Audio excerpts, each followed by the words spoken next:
notification of all the good things and some of the bad things, but mostly the good. I know I've seen pictures of you running around in the rain helping other people at great peril, making sure that everyone's day is better in this society. That sometimes you're on, and we appreciate that. And that's Start from helping set up tents, tear down tents, take stuff to cars, unload cars, sweeping, mopping, washing dishes, all the things that you do to help make other people's events easier, more joyful, just all of these things that you have done, all these deeds, all these tasks have come to our ears, Tristan. And okay, disclaimer, sidebar. I have known this gentle for don't say it. we don't want to say a number of years since we both started playing in the SCA. Way back in Blue Flats days. Blue Flats. I've known you for a number of years, and you are always working, always doing, servicing, and you always have that great smile on your face. And for all the service that you've done, and all the service that we know that you will continue to do, at this point, His Majesty and I find it right and just to do this. We, Kristoff, Sovereign King of Glenavon, and Brennan, our most gracious Queen, wish the populace to recognize those who toil diligently for this bright and glorious River Valley realm. It is our desire to reward Tristan of the Argent Lion by naming him to the Order of the Onyx Chalice for all his granted this day from this 14th day of March out of the 15th. 8.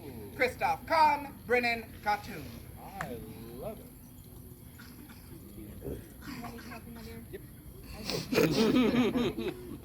This scroll was painted by the Honorable Lady Bailey Rosemar.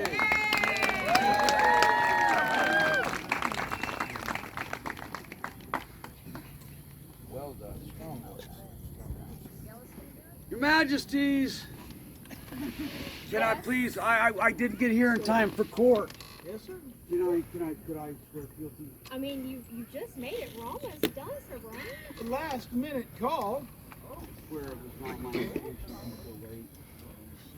Have you given Squire swear on fealty? That's what I mean. Absolutely.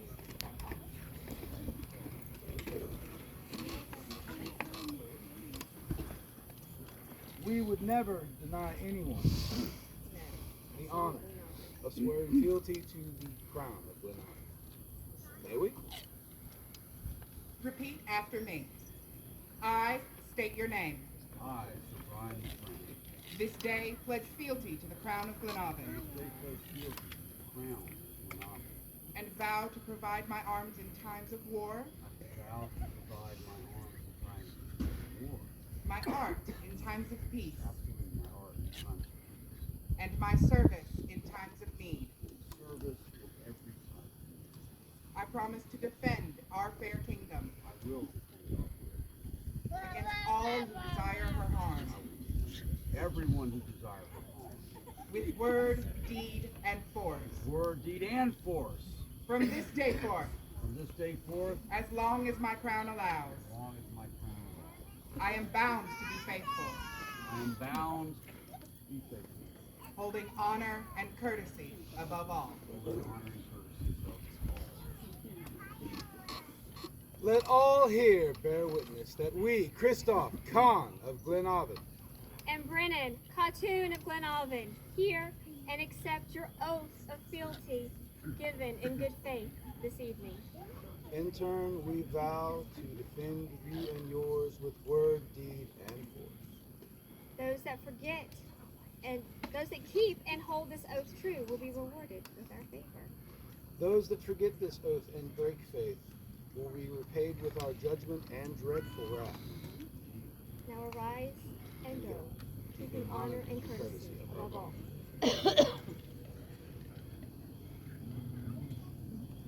am once again in fealty. Your Majesty, as a knight in fealty to the crown of Glenavon, may I crave a boon? Yes, sir. What would you have of us? Today I would have you knight my squire.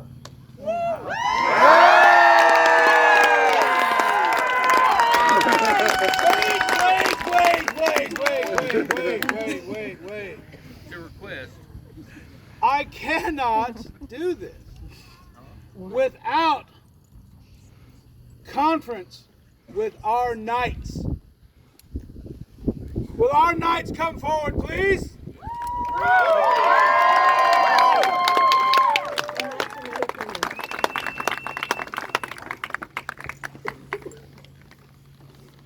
It's not going to be a quiet conference.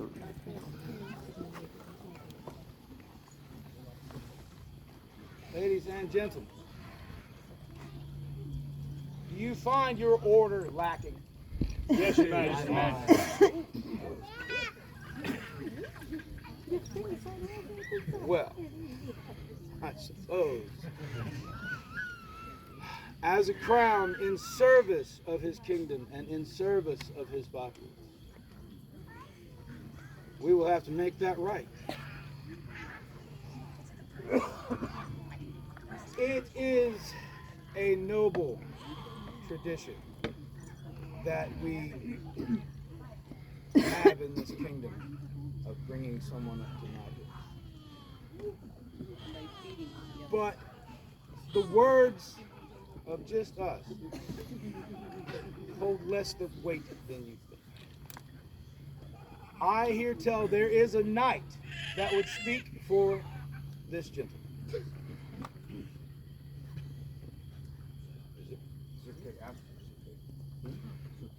Sir Caleb. Caleb. Sir Caleb. Your Majesties. If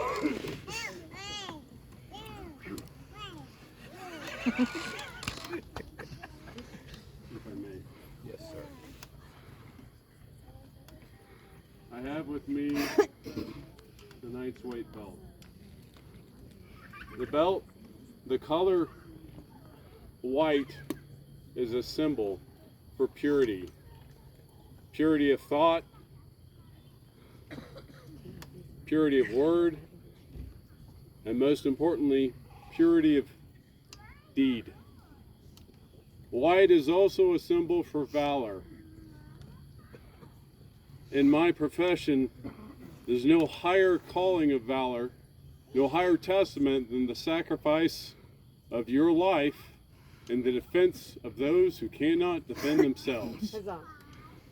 I see that selflessness in my friend Garrison and Tristan. When you wear this, remember what that color symbolizes. Okay? Wear it with honor.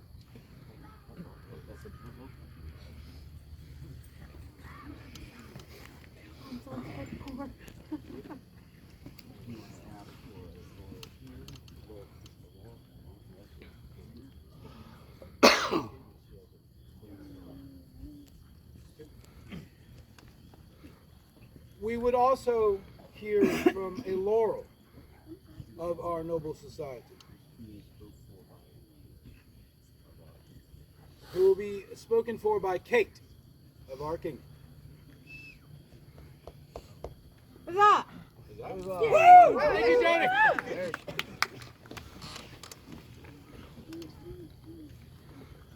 Your Majesties, Highnesses, Excellencies, may it please the court, my name is Kate of Glenavon.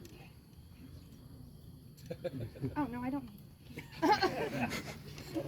And I come today as the voice and herald of my lady countess, who currently residing in the very distant lands of Choshan, could not be present for this auspicious occasion.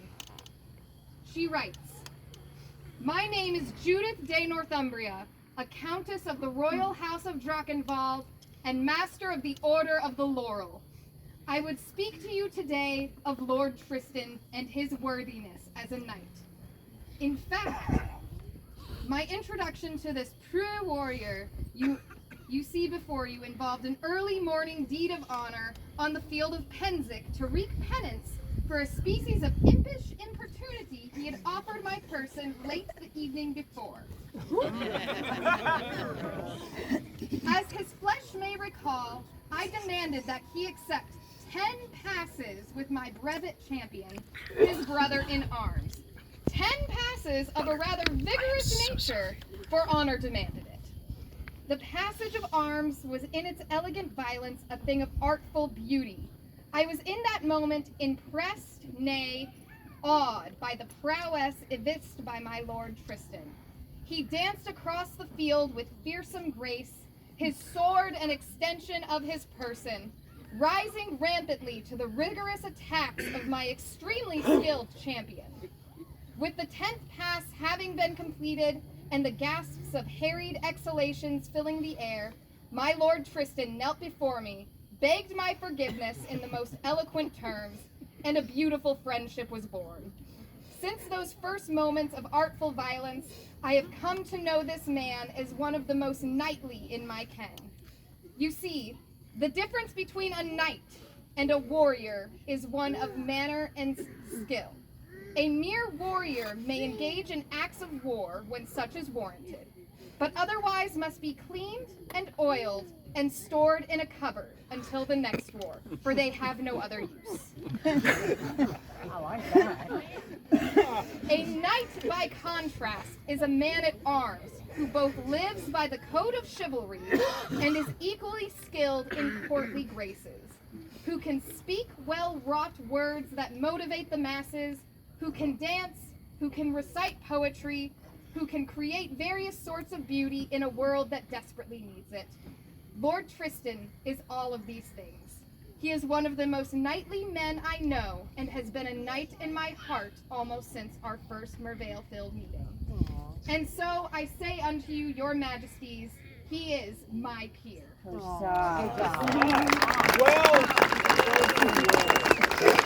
back those tears. Thank you for letting me get those.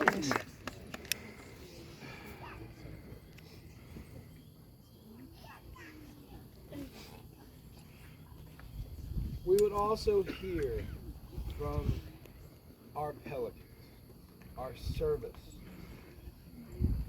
James? Majesty, if I may. You may.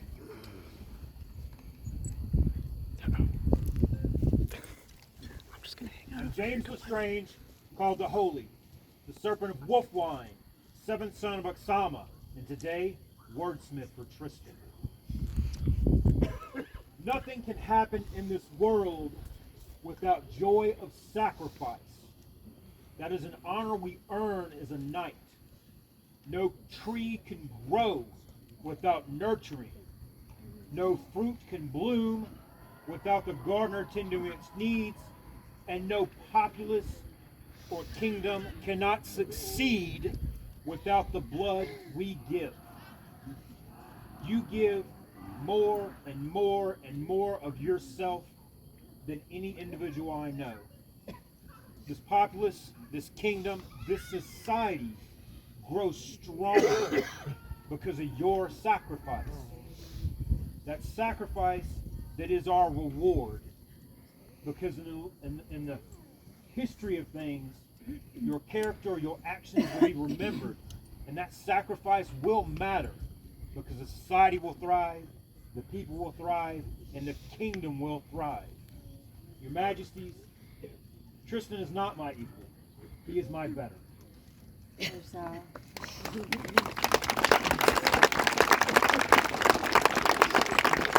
Powerful, powerful word.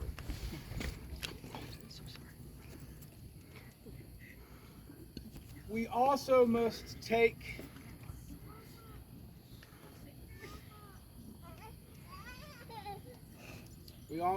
hear from our royal peers. A rose. Morgana. I know, groan. Your Majesty, this is one of the greatest humbling experiences to be here with my friend tonight.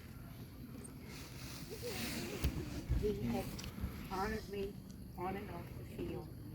And I'm going to paraphrase something that he read to me after a crown list. And I'm going to ask Sir Caleb if he will hold the light for me, because I will never remember this. This is taken from a book, from the Knight's Own Book of Chivalry by Geoffrey de Charnay. Tristan read this passage to me during feast while sitting at high table, after I commented what a peer said to me following his performance during Crown List. And this is the paraphrase. Which lady should have a great joy in her champion when they are both at feast in a great company? It is the one who loves her champion, and she sees him come into the hall, or all are at table, and she sees him honored and saluted and celebrated by all manner of people, and brought to favorable attention before the ladies and damsels, knights and squires. She observes the great renown and the glory attributed to him by everyone. This makes the noble lady rejoice greatly within herself,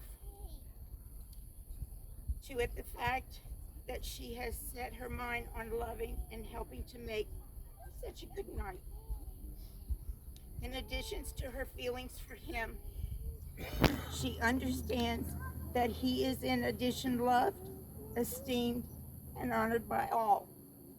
This makes her so glad and happy for the great worth to be found in the man who is her champion, and that she considers her time well spent. I have been honored to stand with Tristan as his consort and watch him live the virtues of a knight, both on and off the field. And tonight is my greatest honor to acknowledge what has been in my heart, to proclaim before all of you in good company that he is my knight, he is my champion, he is my friend, but better, he is my peer, and I love you.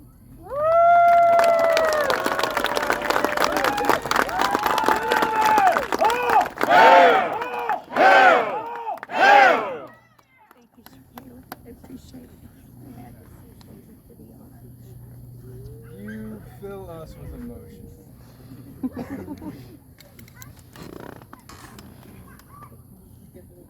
I am told that Lady Genevieve would like to speak as well first.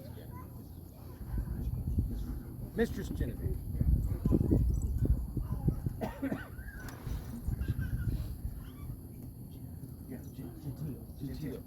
Gentile. Here, I didn't know who Genevieve was. You know, I've been called worse. It's okay. Brian called me worse. It's okay.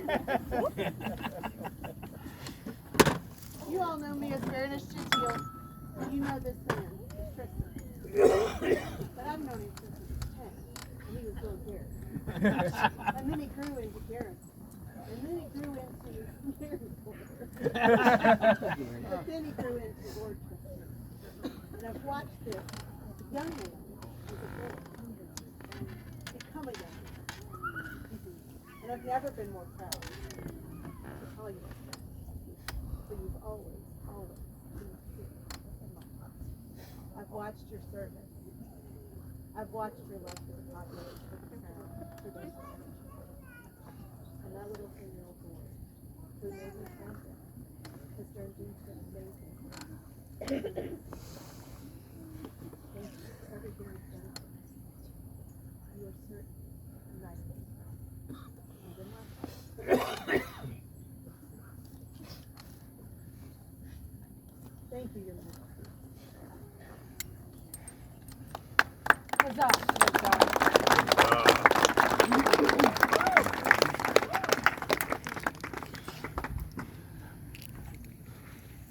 I am told that others have requested to speak on your behalf. Duke and Duchess, Byron, and Ariella. I am Sir Thomas Byron, Duke of Haverford. I am Duchess Sir Ariella of Ethelmark. And with your permission, your majesties, we would tell your populace a story. Now is the best time. It is the story of Tristan and the princess. Our daughter, although she grew up in the society, never understood what we meant by the dream. And yet she accompanied us to the SCA 50-year celebration when we were king and queen, and she was Princess Royale. When a young man helped her to water her horses, and that young man, upon jousting, left the tilting field and handed her a riven lance, she began to understand what the dream meant. And so that Penzic, the princess, came to her mother, the queen, and said, "You should sponsor this young man in the Rose Tournament." And so they went to the Rose Tournament. But instead of kneeling before the queen, he knelt before Princess Leia and begged her favor upon the lists. She said, "I have but a woven cord that will serve as my favor." And so she tied it upon his belt, and so inspired, he went on to the list field. He fought with chivalry and with honor, and in his third bout, his chin strap broke. Unable to continue, the dream itself at risk, he came off the list and knelt before the queen to apologize that he could not continue.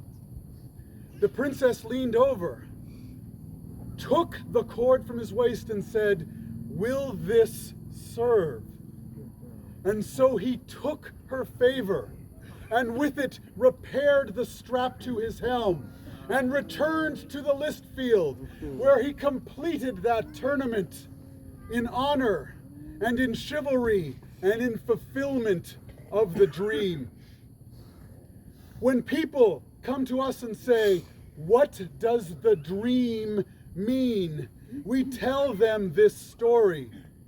For in this story is truly the dream of our society. Tristan, that was 8 years ago. And in that past 8 years, we have seen you continue to grow in your prowess, in your pursuit of the arts, in your equestrian skill. We have seen you continue to be an epitome of the chivalric virtues. We feel what you do today is keeping the dream alive in our society.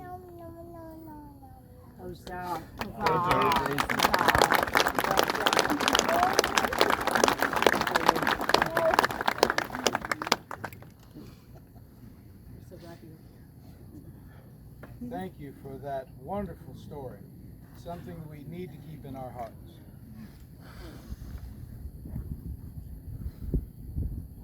Our martial art is not just heavy weapons banging on the field. We would also hear from one of our masters of defense.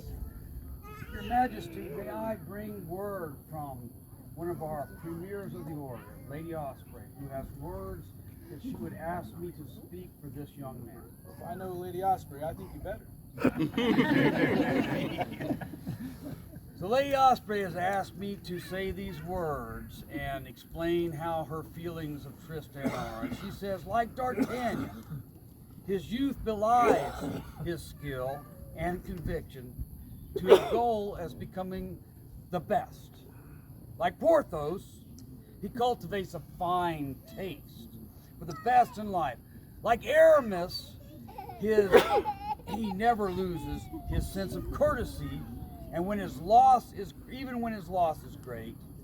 And like Athos, he is protective of novice fighters, tries his best to point them on the right path.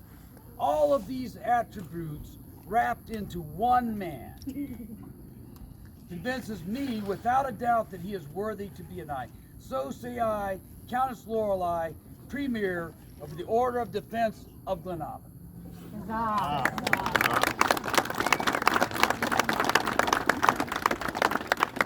very strong words from one of our strongest.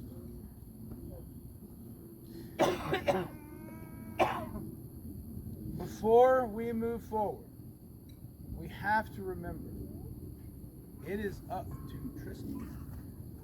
Is it your wish to join this noble order? Bloody well better say It is the deepest longing of my very being. It'd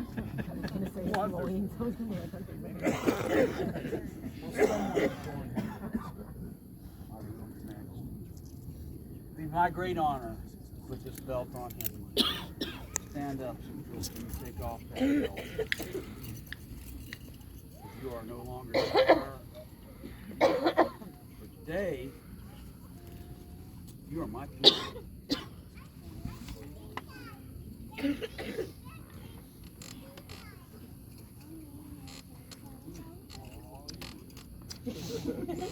For this is the white belt of purity, and for today we put it on, and from forevermore now. Gotta be pure.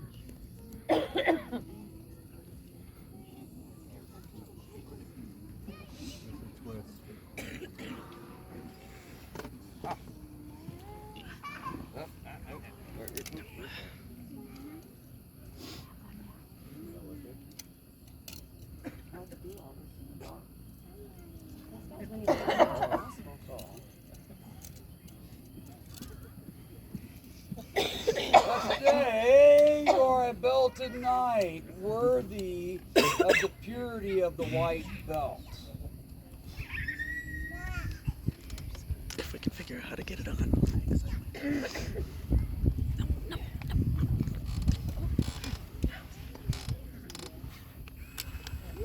Of course, white belt, not everything. Me either. Please.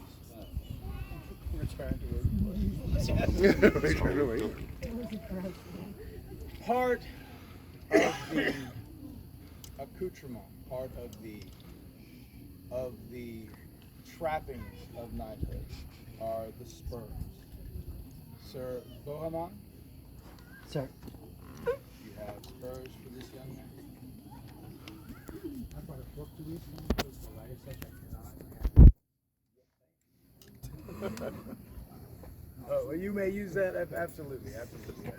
Listen, during the 100 Years' War, a band of dismounted English knights were pressed upon all sides, and they were led by Edward the Black Prince, son to King Edward III. When they sent a messenger for aid, and it was made known to the king, he stated as my son, hurt, dead, or fell to earth. The messenger said, no, sire, but he is in dire need of your service. And the king said upon him, then go back to them that have sent you, and tell them this day that I wish that the work of this day be his, that the honor thereof, and this day they shall suffer him to win his spurs. Today, Sir Tristan, you have won your spurs. Yeah, baby!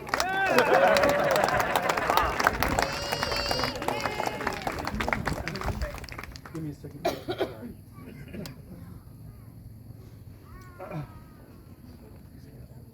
There's a second part. I apologize. It's the spurs that symbolize that one is a knight. Not sword, not horse, nor armor. When destitute, a knight would give up all else before the spurs. As his knight's spurs goad the war horse to battle, should they also goad the knight to valor, service, diligence, and swiftness. Take these spurs, which symbolize your devotion to the high ideals of chivalry. Use these spurs to inspire yourself and others to great deeds. And if you fall into shame and degradation, I shall hack these spurs from your heels. Good job.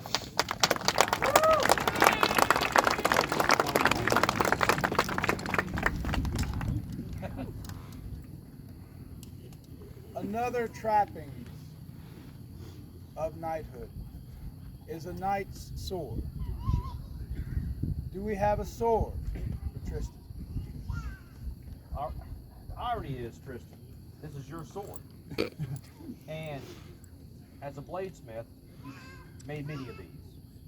You understand what the sword is as a knight. It's a tool. One of the most recognized tools of all time. So recognized, even our Lord said, "He who has not a sword, sell his cloak and buy one." This sword is double-edged, both in dispensing justice as well as being merciful. I charge you, my friend, use this with wisdom and grace, with chivalry and honor, as a representative of the knights of the society.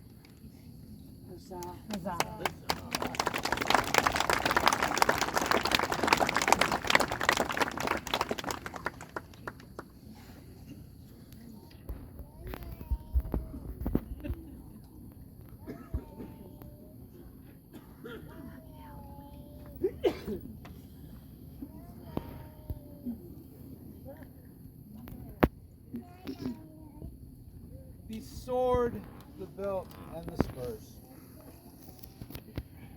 go along with one of the most well-known pieces of your trappings to your crown.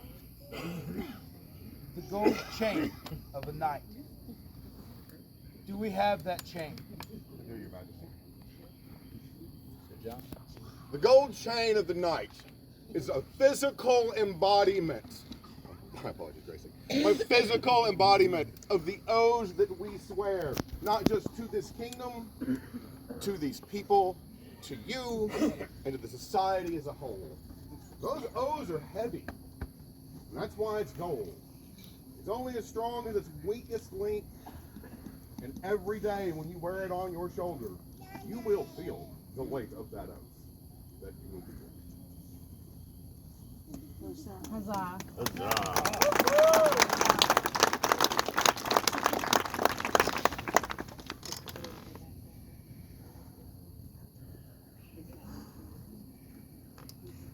Been a long time, hasn't it? With these things and that dream in your heart, I ask you again, is it still your wish to join this noble order? Yes, Your Majesty. We always give you an out.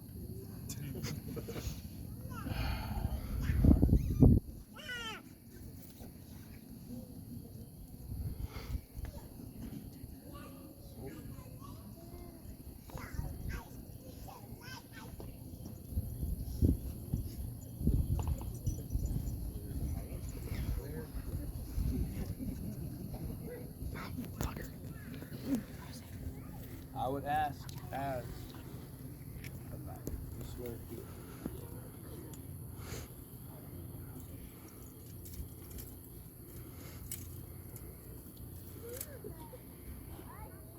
Repeat after me. I state your name. I, Tristan of the Argent Lion, This day pledge fealty to the crown of Glenavon. this day pledge fealty to the crown of Glenavon, And vow to provide my arms in times of war, and vow to provide my arms in times of war, my art in times of peace, my art in times of peace, and my service in times of need. and my service in times of need. I promise to defend our fair kingdom I promise to defend our fair kingdom against all who desire her harm, against all who desire her harm, with word, deed, and force. with word, deed, and force. From this day forth, From this day forth, as long as my crown allows, as long as my crown allows, I am bound to be faithful, I am bound to be faithful, holding honor and courtesy above all. holding honor and courtesy above all. Let all here bear witness that we, Christoph, Khan of Glenavon, You got this. Do it. And Brennan, Platoon of Glenavon, hear and accept your oath of fealty given in good faith. In turn, we vow to defend you and yours with word, deed, and force. Those that keep and hold this oath true will be rewarded with our favor. Those that forget this oath and break faith will be repaid with our judgment and dreadful wrath. Now, stay here. Arise and go, keeping honor and courtesy above all. Let's stay.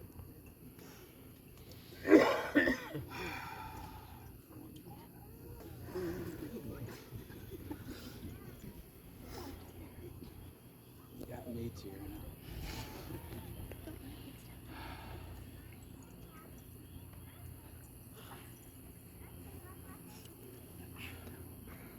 The trappings in place. The words said. Fealty to the crown freely given.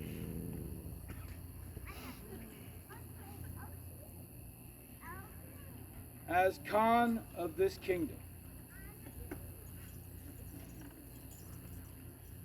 I dub you once.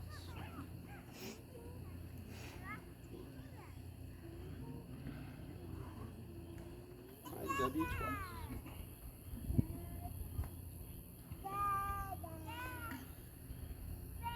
I dub you thrice.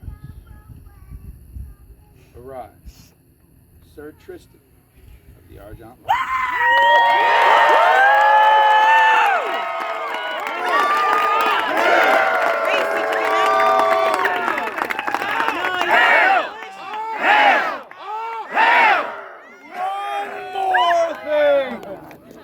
One more thing. Call it light.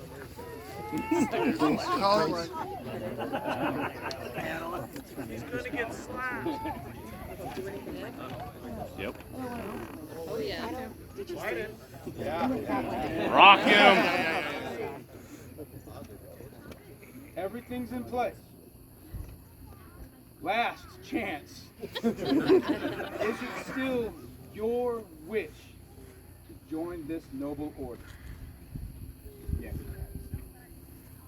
Then, let this be the last blow you receive unanswered.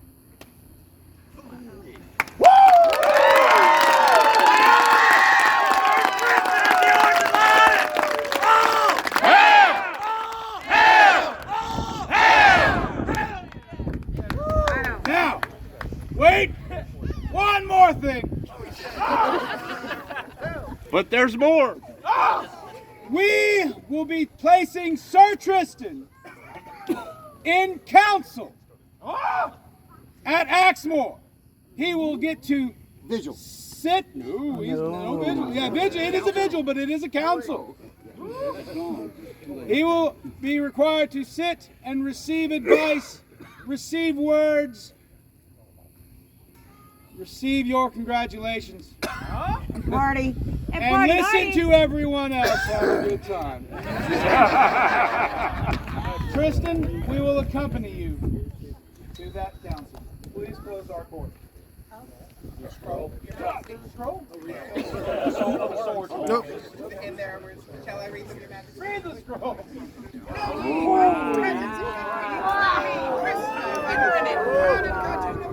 Have elevated our subject, Tristan of the Argent Lion, unto the rank of Knight of the Society for Creative Anachronism, and that we do hereby charge him to fulfill the responsibilities of this rank as befits a peer of our realm, and to hold arms by letter patent, when approved by the College of Arms and the Laurel Sovereign of Arms. We further bestow upon him the privileges and rights attendant signed by our hands this 14th day of March.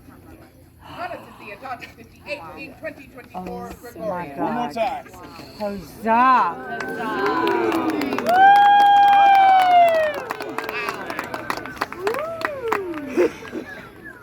That is amazing. Oh my God.